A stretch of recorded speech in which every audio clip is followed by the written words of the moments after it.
Question number 7, the Honourable David Parker. Thank you, Mr Speaker. My question is to the Minister of Foreign Affairs. Did he meet with David Brownrigg and George Assaf in Auckland on 18 October 2011, quotes, to discuss trade between New Zealand and the Middle East and in particular the resumption of a specialised live export sheep trade with the Kingdom of Saudi Arabia? And was that meeting the subject of a letter to him dated 2 November 2011 from Brownrigg Agriculture on behalf of Mr Khalaf and Mr George Assaf? The Honourable Murray McCully. Speaker, yes, Mr Brownrigg wrote to me on 2 November 2011 to express his views on New Zealand's live export trade protocols. Supplementary. Supplementary question, the Honourable David Parker. Is Brownrigg Agriculture the same company that was eventually awarded the tender to build the multi-million-dollar model farm in Saudi Arabia on the Khalaf property and which Mr Khalaf now owns part of? The Honourable Murray McCully. Speaker, I'm advised that is the case. Supplementary. Supplementary question, the Honourable David Parker. Did the letter of 18 October 2011 from Brownrigg Agriculture state, and I quote, "Thank you for your understanding to look seriously at resolving the live trade impasse as part of a wider Gulf trade solution," close quotes?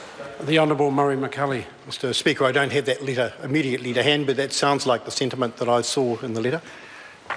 Point of order, Mr Speaker. Point of order, the Honourable David Parker. I seek leave to table the letter dated 2 November 2011 from Brownrigg Agriculture that includes Leave us sought to table that particular letter. Is there any objection? There is none. It can be tabled. Supplementary. Supplementary question, the Honourable David Parker. Did former National Party President Michelle Bogue ever propose or endorse a proposal that New Zealand government subsidise a model farm in Saudi Arabia benefiting the Khalaf group? The Honourable Murray McCully. Mr Speaker, I think that as a member of the New Zealand Middle East Business Council, she was involved in making representations on those matters, and those have been in the public arena. Supplementary.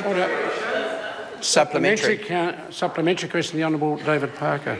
Did the letter of 18 October 2011 from Brownrigg Agriculture state that the letter was also being copied to Michelle Bogue, saying, and I quote, "who has been in contact with both of us in her capacity as a Director of Lorium Asset Management regarding her interest in seeing live sheep export issue resolved and the free trade with the Gulf states advanced," end of quote. Honourable Murray Speaker, McCully. Yes.